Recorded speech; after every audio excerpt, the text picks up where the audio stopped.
organized in that question. I was more so focusing on the remaining calm side of how that could be helpful or harmful in a sense. Does that make any sense? Or just ramble? I think it will depend on like the situation you're in. But I agree, it's gonna differ between individual since we're all different. Well, Birch and Bailey talk about it and the fact that it's uncomfortable in the beginning. So when you're first starting off with this and you're trying that technique on somebody and you've never done it before, where all of a sudden you have to go blank-faced, that it's going to be uncomfortable and people are probably going to react negatively to you. Yeah, and then I was thinking about it because, like, think of your significant other. If you're in a conversation and you're arguing, think about it. If you're arguing about something, you're trying to remain calm. They're wanting you to react to what they're saying. I've done a blank face before, and it did not work out in my favor. So just thinking about doing that with somebody who's not a significant other or a friend, how they're going to react, I feel like that would anger them more because they're wanting to see emotion, and you're just giving them this blank stare like they're an idiot. Are you done yet? Yeah, that's literally the base. And that's what this girl said one time. She's like, "Are you waiting for me to be done?" And I was like, "Yeah." And then, like, but I said it in a robotic state, and it was, I don't know if it was because I said it that way or if it was because of my face. So I don't know. End of that relationship. That's how. Yeah, that relationship did not end very well because we argued a lot. But yes. That's what I was when I was reading that and going over it. And Dr. Bailey and Birch's word art interest. That was a little confusing reading that part. Yeah. Because different people react differently. Sorry, that was my question. Sorry. I was reading it in the car my husband was driving, and we had a similar conversation. And that if he were to go blank when I was talking to him, then I get mad with him because I just assume he's not listening at that point. Like I feel like when you go blank, it gives you that feeling that the person's just not paying attention to you anymore, not that they're trying to be neutral in the situation.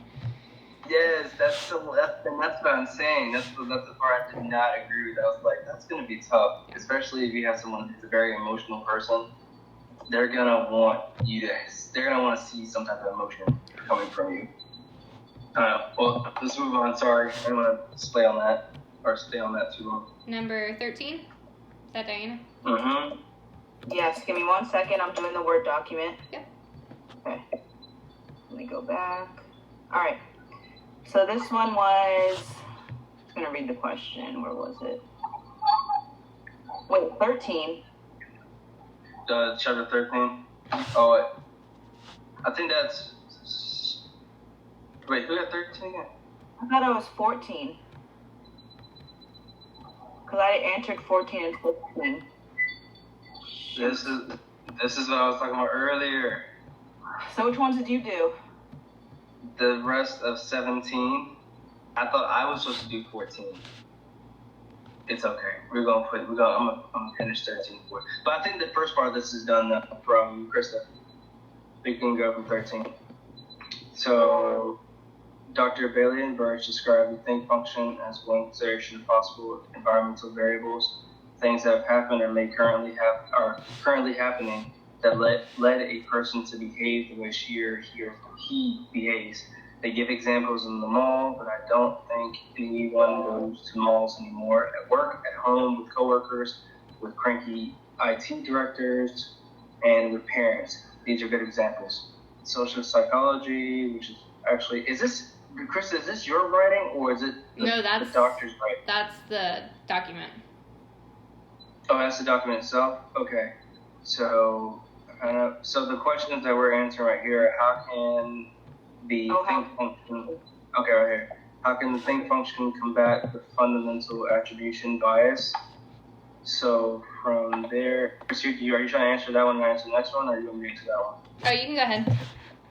I haven't read the question, so I can't. I'm not good at thinking on my feet. Alright, the think function. What is that again? Okay.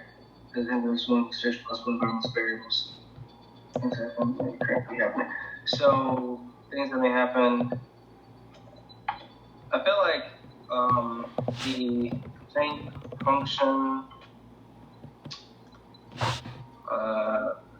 can combat a fundamental attribution.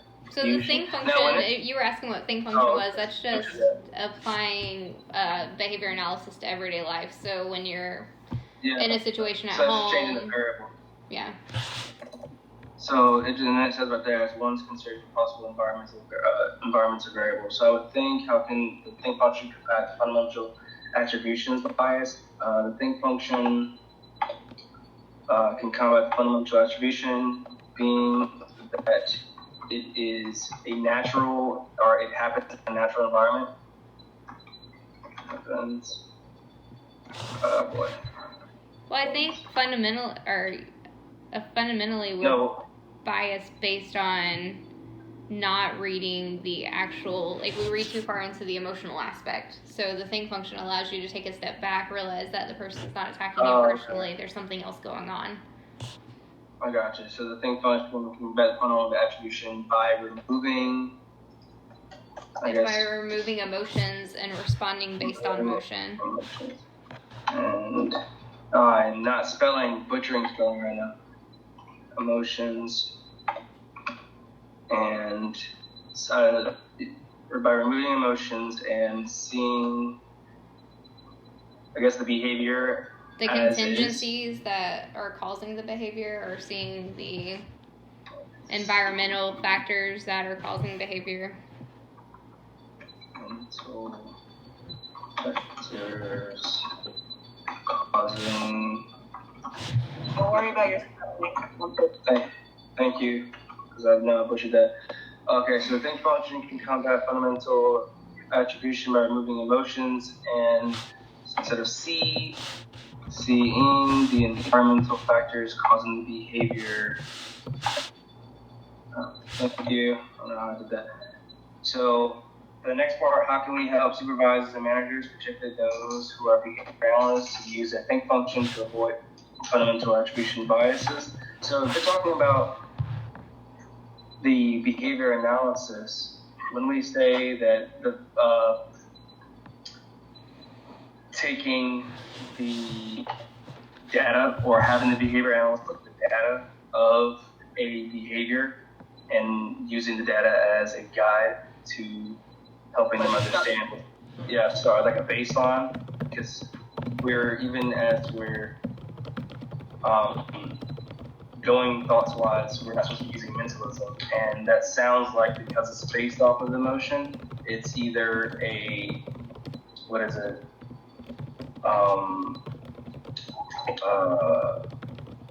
that word? Functional task? No. Explanatory fiction, where that could happen if we're using or thinking too much on emotions.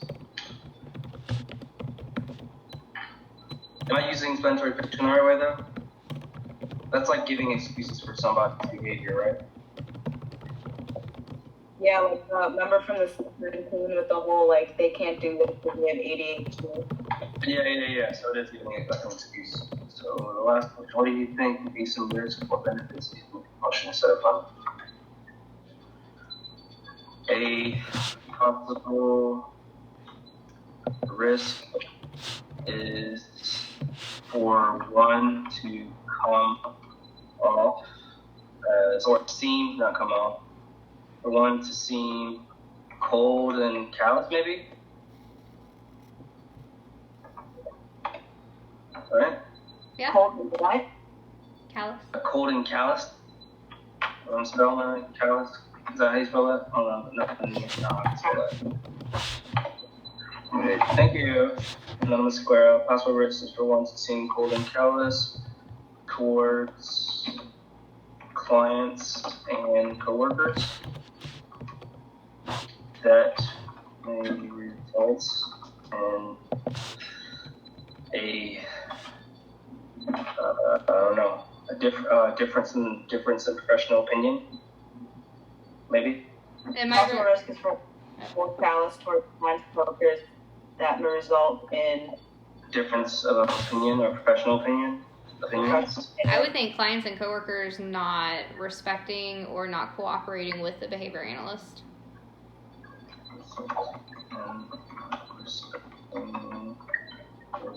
Or rating with, I need to put another O right there, with the BCPA. Thank you.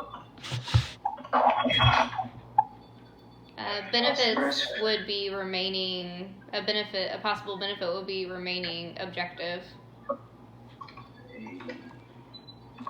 A possible benefit. And this circumstance would be, what'd you say? Remaining objective. Sure. All right, there we go. No sweat. Okay. So, chapter 14. In this chapter, Dr. Bailey and Birch extols the value of shaping, always shaping in one's professional and personal life. What did they mean by this? It simply mean, or actually, Christy, or Anna, you want to read this since you did this part?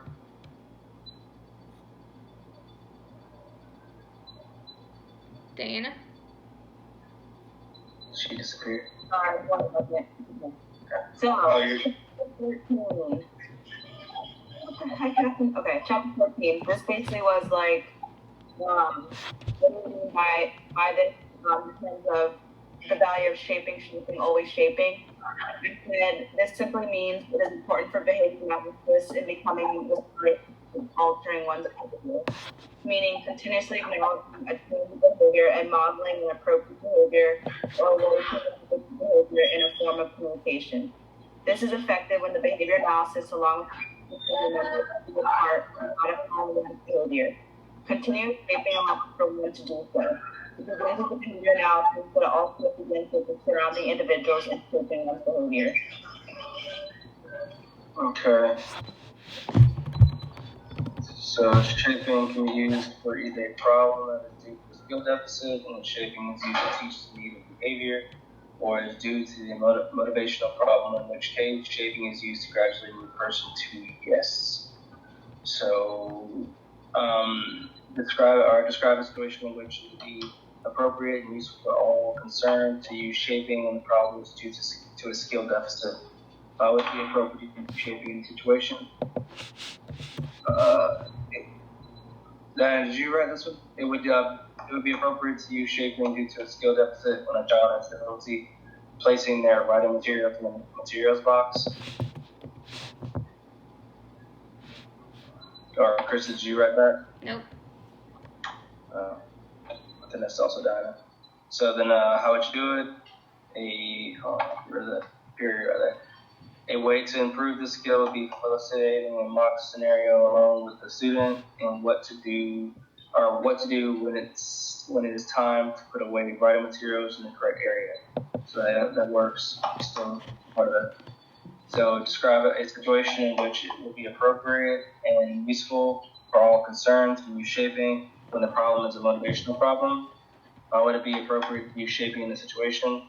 It would be appropriate to use shaping due to a motivational problem when a child does not seem eager when field day occurs at the end of the year's school celebration. I think we could add to that in saying that it's also appropriate because the person already has the skill set. They just need to be shaped to be motivated. So for shaping, you don't teach new skills. You're just trying to enhance or build on a skill they already have. So you said it's also appropriate, being that one is building on skills. Sorry guys, my mic is messing up. The client already possesses, or the client already has. Client already has. Oh, well, I cannot spell today. All right, so we're on the spot. We can't spell. Yeah, I know, for real. It is also appropriate being that one is building on skills that the client already possesses. And what else did you say?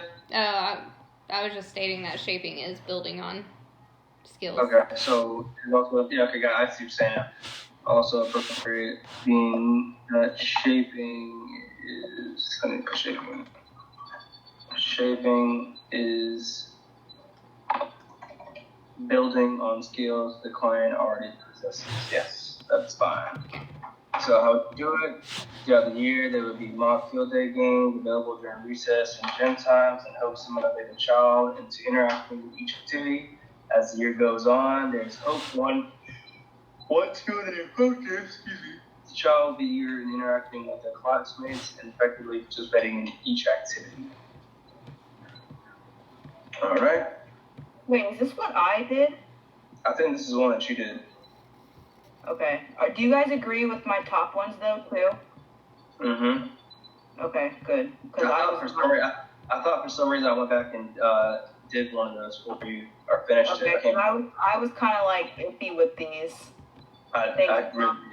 No, it's all good. I really don't remember which. I think I went back and corrected you on a couple of things that I thought didn't make sense, but I don't know which ones they were. I just don't remember. It did like 2 days ago, or when you first emailed it out, and I stopped doing it. Yeah, I was trying to get the lessons done for the quizzes and stuff. All right, describe a situation in which it would be inappropriate to use shaping, either for a skill deficit or motivational problem. Why would it be inappropriate? It would be inappropriate to use shaping for motivational aspect for either a skill deficit or motivational problem due to the occurrence of punishment or scolding a child due to the fact that they are unable to let us effective. Is that supposed to be effectively accomplish multiplication, but every other student had to go to do so? What would you do? I think going back to the definition, I think it would be inappropriate to use shaping for a skill that the child doesn't already have. So wouldn't the multiplication one be fine or no? Is that weird? I mean, yeah, if he can't do multiplication, then trying to shape his multiplication wouldn't be effective. Yeah, that's like frustration already coming in. Okay. Yeah.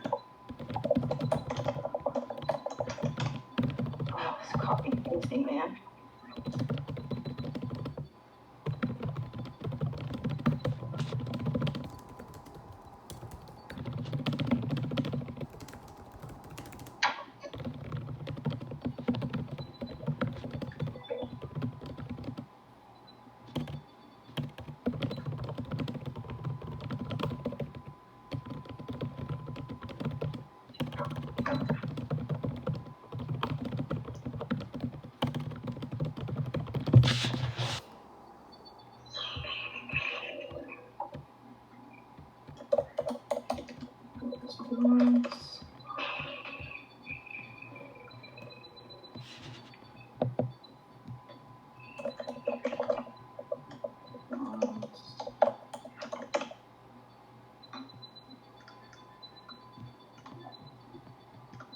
I'm just going to add to your next one and stating another option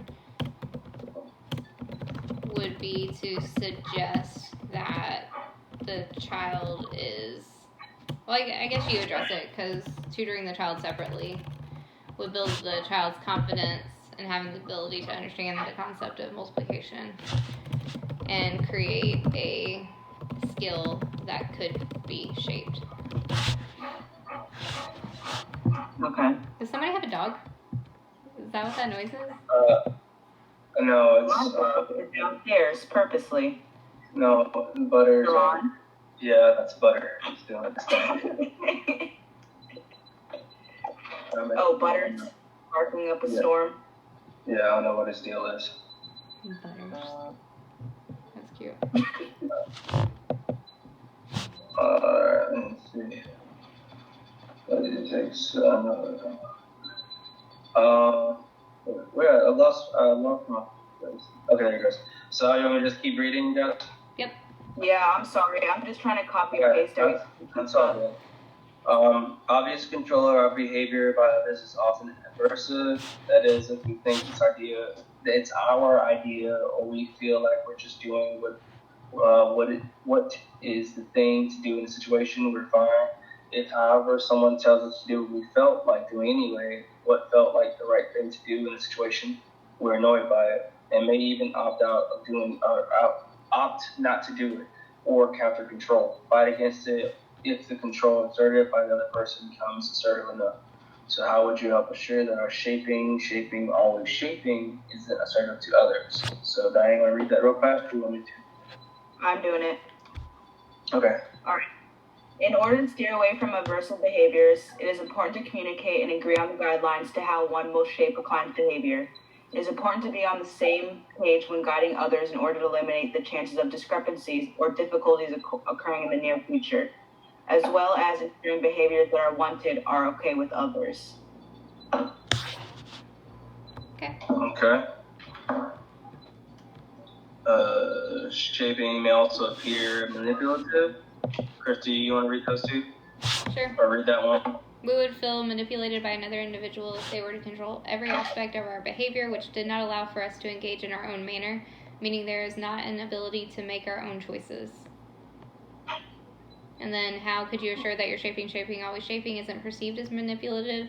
In order to ensure our shaping was not perceived as manipulative, it would be important to continuously communicate with others to ensure we are on the same page. This is because when individuals are not on the same page, there could be an occurrence of discrepancies.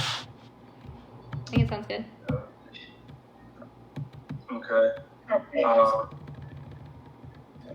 So, chapter 15. Yep. That is. Oh, that's me. Me. That's me. Okay. Sorry. Okay. Describe a situation where you found yourself that asking, "Can you show me that?" would have made a tremendous beneficial difference. So I gave the situation of being fresh out of college. I actually had a dual degree in special ed and gen ed, and I did my internship in gen ed. So I had no clue about data collection or anything. I even called my principal after getting hired and was like, "I don't think I am qualified for this job." She assured me I was, and I actually loved the job.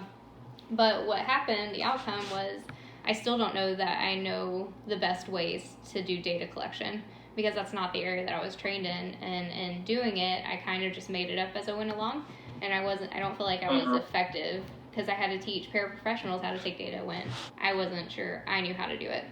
And so when I might have asked was when the special ed supervisor came. I didn't have any other special ed teachers in the school. I was the only one, so I didn't have teachers I could ask, but we had a supervisor who would come 2 or 3 times a year that I could have asked. And the outcome would have been I would be a data collector now, and since I didn't ask, I will have to play catch up.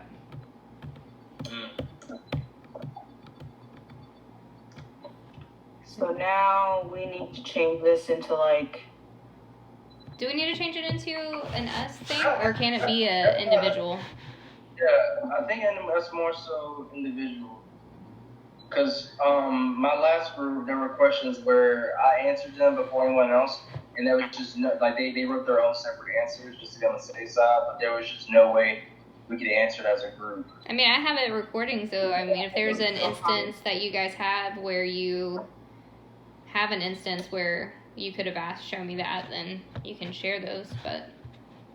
I mean, I haven't had an incident like that, per se, but I can say starting out, for my first actual work experience for supervision when it came to student teaching, my second placement, there were times where I definitely was left in the classroom alone and was not prepared yet for being in the classroom alone. And when someone did come in, I missed opportunities of asking them questions on what I could do better to make an actual difference to my lesson plans and whatnot. It's just so I guess things in the way of essentially saying I miss opportunities of saying, can you show me how to do this? Or with lesson planning, can you show me how the right way to lesson plan and take data on my students? So I guess that'd be my example.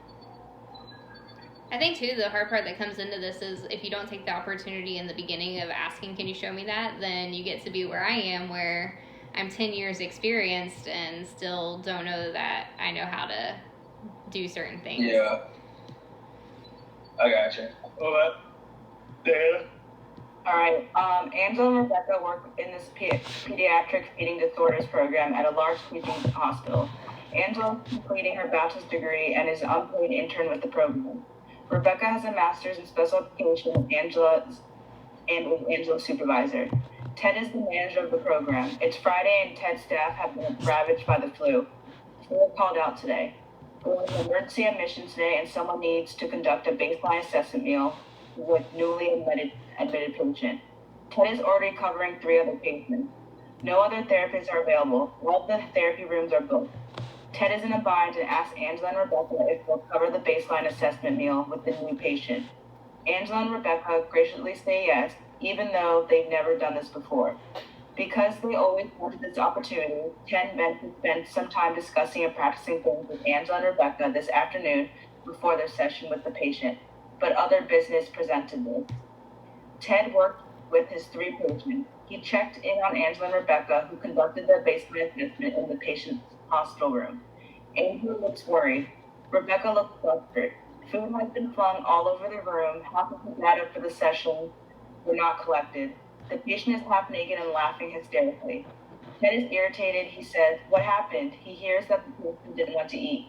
So Angela and Rebecca decide to help the patient play with the food because they thought it would help desensitize the patient to the food, but instead the patient just flung the food about the room. They told the patient to stop, but the patient just continued and even began engaging in some aggression, which explains Angela's torn shirt, and began disrobing. This is not the baseline assessment protocol. Ted is even more irritated. Clean up this mess, he says, and he turns on his heels and walks away. He hears one of them begin sobbing and he keeps going. It's Friday and he's having enough. Given the situation and working only with the content provided in the paragraph, please give your thoughts on Bailey and Birch's 12 questions pertaining to performance management. That is, please answer these questions with an eye toward explaining why they didn't go well and what could be needed for things to have gone better. The behavior we're interested in implementing the baseline assessment protocol correctly. Okay. All right. So 1, does the employee understand that what behavior is expected? I said the employee understands. The employee understands the baseline assessment conducted for a new patient when it comes to feeding. It did not go well due to the fact of the employee not being experienced or shown the protocol. Yeah. So I'm guessing I need to put how it could have gone better. No, I don't think for that question it's not asking you how it should have gone better. It just says that the employee understand what behavior is expected. And you answering by saying, because it didn't go well, it doesn't matter if it being not experienced or the person not being experienced and shown the protocol, there's no way of them to know what behavior is expected. So I feel like you're answering the question and answering it, right? I think so. For it to go back. Okay. Yeah, because there's no way to answer that if they don't know. 2, is there a specific prompt? Wait, what? No, I was letting you. I was gonna read about what you read. Go ahead. Okay. 2, is there a specific prompt for the behavior? There was not a specific prompt for the wanted behavior, being that there was not an implementation of training.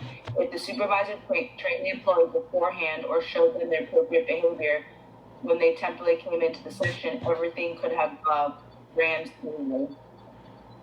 more smoothly.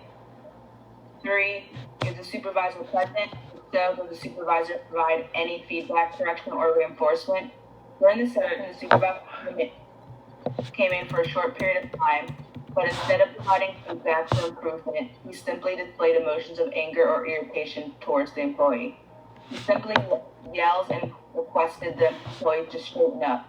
The supervisor should have had displayed a more calm approach of showing the employee a more appropriate manner for how to witness behavior wanted for the baseline assessment. Yeah, that's perfect. Respecting the employee. There's no problem that requires counseling or treatment. The employee does not display a personal problem that would require counseling or treatment, but they do need to be shown the appropriate manner of conducting a baseline assessment. Yes. 5, does the equipment work? Is it in good repair? Is the environment conducive to high performance? We would not say the equipment does not work, but the employee needs to be trained in the appropriate way in conducting a baseline assessment. Yes, it is their first time, but it's hopefully hold on, yes, it is their first time, but but it is also the supervisor's responsibility is showing the employee on how to appropriately do so. The environment is conducted for high performance because they are in a safe area, but again, they have not been thoroughly trained. In order to fix this matter, there should be ongoing training sessions for the employee to feel more comfortable when they are asked to conduct a baseline assessment. 6. Is the task designed to be carried out in an efficient fashion? Can it be streamlined or eliminated? This is where I was stuck. I said the task can be carried out in an efficient fashion upon the client having the ability to appropriately eat their food. I would add we don't know if it can be streamlined because we do not know the actual steps in the process. Yeah, there's no, unless there's and there's no baseline. We were given based on the behavior as well, how they do it before or whatnot.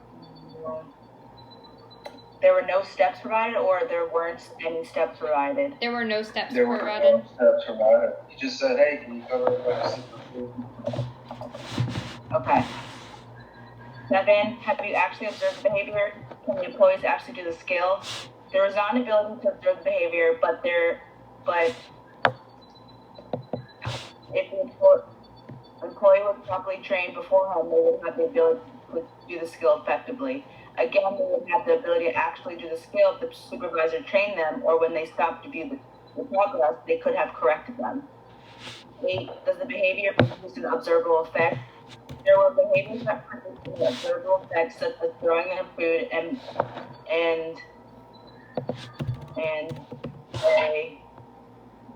they became aggressive when asked to stop displaying such behavior.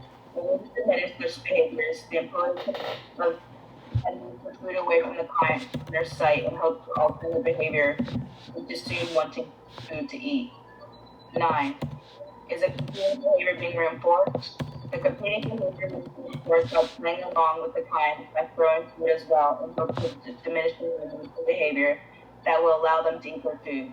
This is not a good tactic, and the employee should have thought of another way to get the client to eat their food. A way to do so is by modeling how to appropriately eat food in hopes of acknowledging the behavior and displaying it in the same manner. 10, I was iffy on this one too. Is there any response cost or other punishment associated with doing the task? There was not a response cost associated with doing the task, except for the supervisor becoming irritated with the employee. One of the response costs might be wasting time for the client, so that was a wasted session for him. I know Dr. Hope talks a lot about time being one of those things that you can't get back. Sorry, go ahead. So there.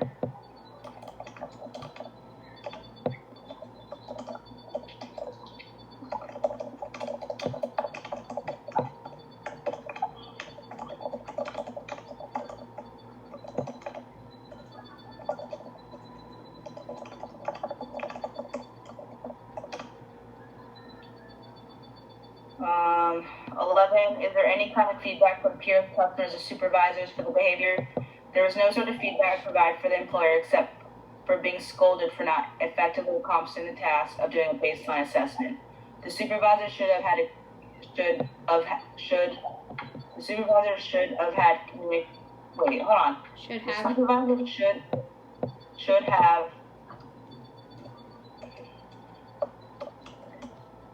Communicated. That communicated how to effectively accomplish the task or engaged more when they were reviewing their progress momentarily. 12. Is there any intrinsic or extrinsic reinforcement for doing the behavior? There is not an intrinsic or extrinsic reinforcement for doing the behavior, being that the client continuously either threw their food or became aggressive with the employee. Well, it said that he was laughing, so I feel like by throwing the food and causing chaos, he had some kind of intrinsic reward for that behavior. Yeah. So I'll say there was not in... There didn't seem to be extrinsic reinforcement, but the patient was intrinsically rewarded, or it seemed the patient was intrinsically rewarded based on his laughing.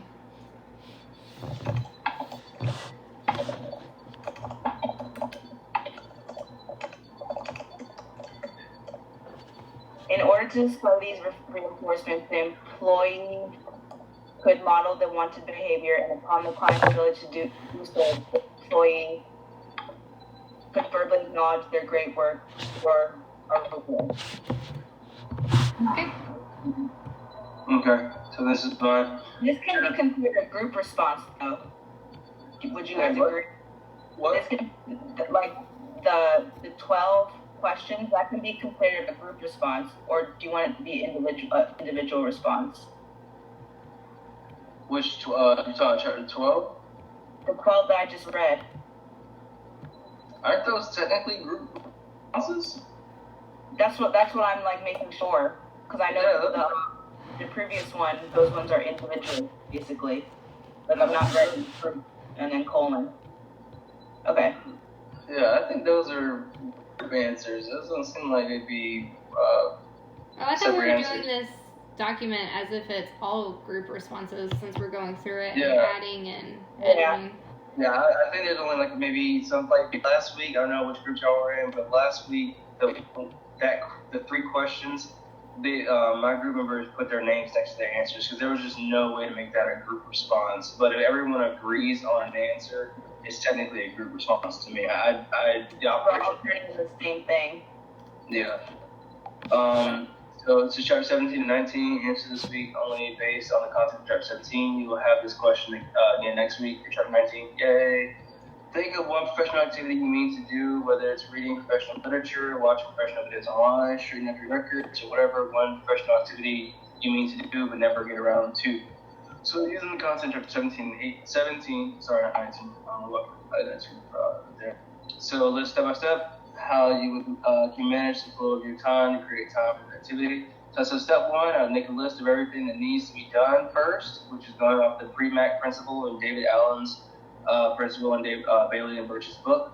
What available times I can do my professional activities. Step 2, following the 2-minute rule, I would next set up what can be done in 2 minutes. Anything following after the 2-minute rule, I can file away or save for later. I would also plan out a designated day of the week to do these activities, maybe a Monday morning before seeing clients or Friday afternoon. Then, thank you. Then identify a highly valuable item or event to which you will avail yourself only after you have engaged in that professional activity. And I need to change this to 1 would, because I feel like even though we're all separate people, I would feel like we're all designated with our family and friends or one in common family. Along with that, yeah.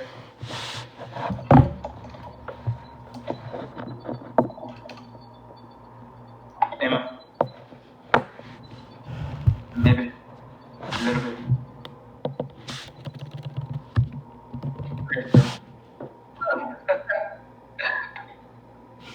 So, are you about saying someone to build himself, or are you saying? I agree. Okay. So one would avail himself and or / herself. Look at you being all correct. So one would avail himself / herself with time for friends and family, typically his or her work. Okay.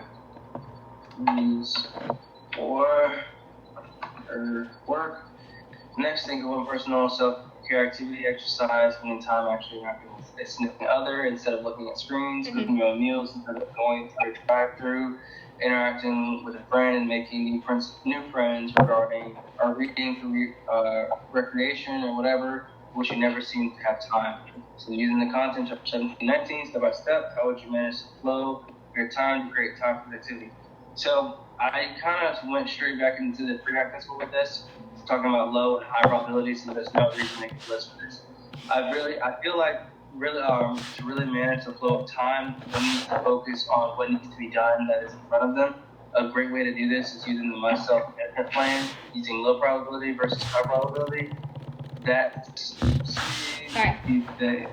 you're fine. That way you have a constant reinforcement a constant reinforcement for activities you don't necessarily want to do. So does that step sound right to y'all? Oh, oops. Richard, that's Do you want me to change the I to you, or no?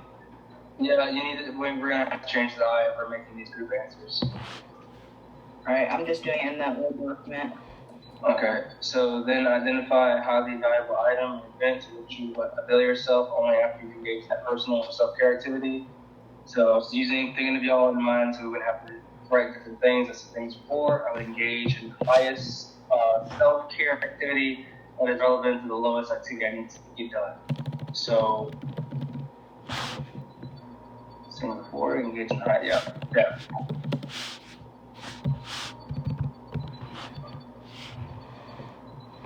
So, chapter 18. That's back to me. Okay. So these are imaginary situations. So imagine a professional situation in which you have done something that has destroyed the trust that another party has had in you. What was the imaginary thing you did? How has the trust been destroyed? Understanding that this is first perfectly reasonable for the other party to no longer trust you. So one possible scenario, using I in the group response because we are imagining as a single person. Oh, I knew I used that somewhere. So instead of having everybody do individual. Anyway, I had been working with a client in her home for 6 months. During that time, her mom confided in me and admitted she had found it difficult to make friends since her daughter takes up most of her time, and most of the friends she had before having her daughter don't understand autism and will make offhanded comments about her daughter's behavior. Over the course of the 6 months I worked with her daughter, the mom and I became friends, even hanging out on occasion outside of the therapy time. One day when we were out to lunch, my supervisor saw us. He requested we have a meeting to discuss the situation. To go about rebuilding the trust, I could refer this client to another behavior analyst and assure my supervisor I would not engage in a dual relationship with any other client or client family member. I could prove this by remaining professional in all of my relationships. I could report situations where I felt like I was beginning to blur the line of client and friends to my supervisor and ask him how to proceed in the situation. I could apologize sincerely for allowing the line to be crossed. I know it will take time and small steps towards regaining trust. I know it will take time. Period. Small steps towards regaining trust are key. I will also be sure to listen to my supervisor's suggestions and feedback on how to navigate in my future professional endeavors. The next one is resulting in the loss in which I failed to act. So one possible scenario, I noticed a coworker documenting data from a session she had missed. She made the comment that she knew the student would have done She knew what the student would have done had she been able to attend the session, and instead of missing a day's worth of data, she would just fill it in. I should have reported her to the supervisor, but I chose not to.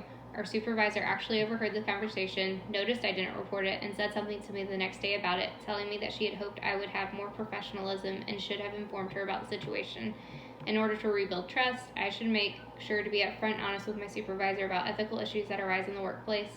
I can admit that I knew I should report it, but was afraid of hurting my coworker in any way or causing her to get in trouble. I could also admit that I know hurting a coworker's feelings is less important than upholding the ethics code and effectively serving the client. Imagine a situation where you didn't actually do it, but it came across that you did and trust has been destroyed. I was at Chick-fil-A eating lunch when a client walked in. I was there alone, and the client sat down across from the table and was making small talk. We were not talking about therapy, nor were we together as a planned thing. However, a few minutes after the client sat down, my supervisor walked in. She assumed we were there together, and even though I said the client had only just arrived, she thought I was lying. She scheduled a meeting and informed me how inappropriate it was to become friends with the client and that I'm lucky she doesn't fire me. Even though I wasn't actually there with the client, I could rebuild trust by listening to the supervisor and her thoughts on the situation. I could also ask her what she would have done in the same situation. Additionally, I could guarantee her that I will remain professional with all of my clients. That's a tough one right there. That is a tough one you created right there. Woo. I don't know what I'd do in that situation. I mean, seriously, what would you do? I mean, not to be rude, you tell the client, yo, I gotta bounce, man. You know? Because it's technically not. I don't feel like that's an excuse or a white lie. I feel like that's more so you can look busy. I feel like it just depends on the people, because some people think that having, like, in that situation, they think it's completely fine to be cordial, whereas some read the ethics code as being, no, you can't have small talk with a client outside of the professional realm. So I think it would just depend on the situation. like what if you have a client who's intellectually challenged and they're like excited to see you? Because I've had that happen at Barnes and Noble where some of the same regulators that are intellectually challenged, and they'll come in and they try to have conversations. You got to tell them, hey man, we're working, we can't talk, and like even though they look devastated, it's like they understand that you have to work, like you can't talk. So I don't know, I feel like it's kind of sad. It's like you break their heart. Yeah, you don't mean to. It's like super stinky. That was terrible, stinky. Wow. So Diana, did you I guess copy and paste those in a Word document, or were you going through it? I'm almost done. Okay.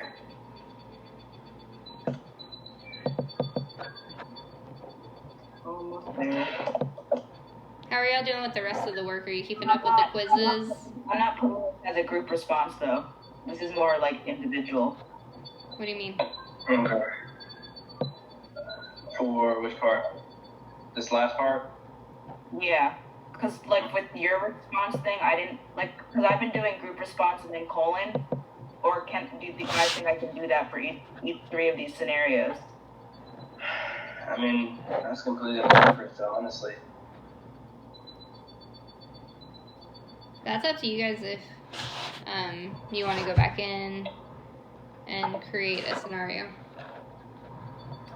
Diana, are you gonna do that? I think this is fine. We already have yours, Saran, where I didn't put group response.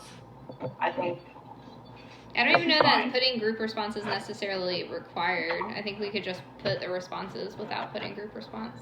I think it's implied. Okay. I have no idea. And that's like, I mean...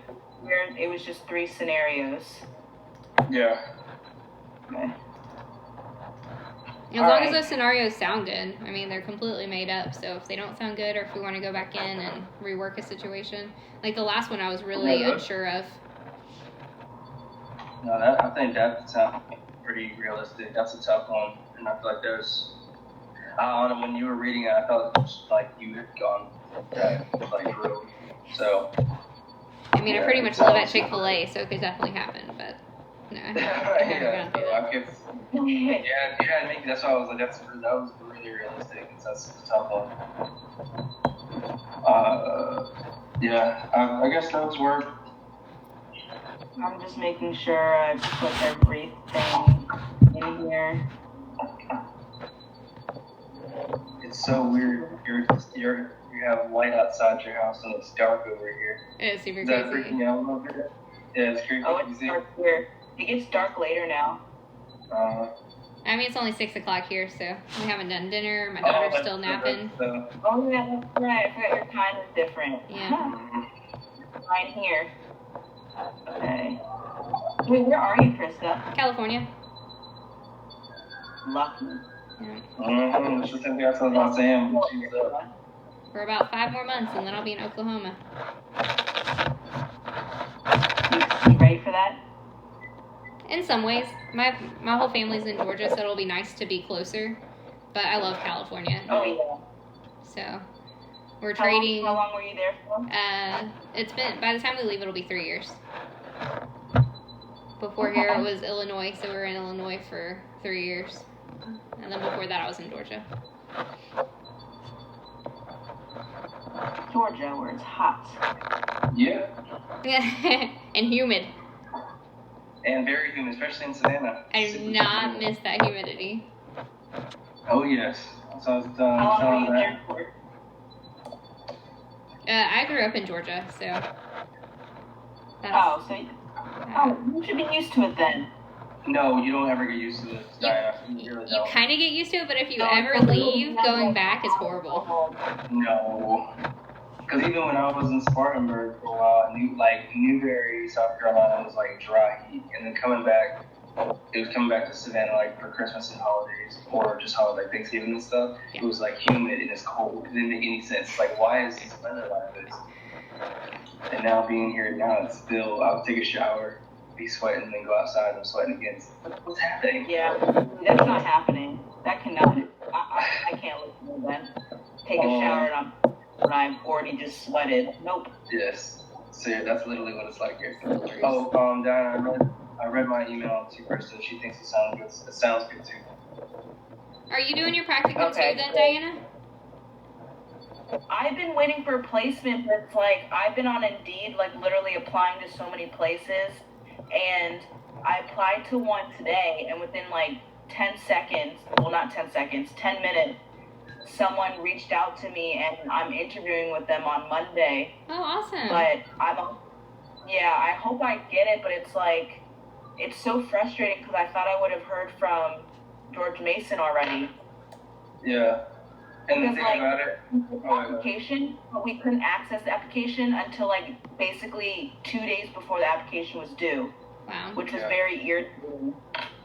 so we had to ask our recommendees to do it like weeks prior to, like at least I had to. And Oh, I asked them way ahead of time because I knew something like this was gonna happen. Where's the application Yeah. at? Do you want to send her that email that Matt sent me, or because I didn't find out about it until I asked Matt about it, and Matt sent me the email. So I don't even know how many students actually know there's even a private in school.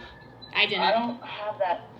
Not that I'd be doing it. Like I said, I'm not going to start a practicum in the process of moving, so. Yeah, I can still send you the email to where you can. Let me see, Diana, I sent it to you last. Oh, that'd be awesome. And I just sent the discussion stuff to you guys. Okay. Is there anything that we need to go in and add to it? Because last week I went ahead and turned it in. I didn't realize that whoever was editing was going back and editing. I'm gonna go and turn it in. Okay. I think we're good. Okay. Have y'all met with True Daily Okay. before? Do you know who True Daily is? True No. Daily. No? Daily. Who is it? Let me see if I have. Is that the last name? Yeah. I don't have that last name. I was gonna see if I had it on my phone. Let me see who else we have.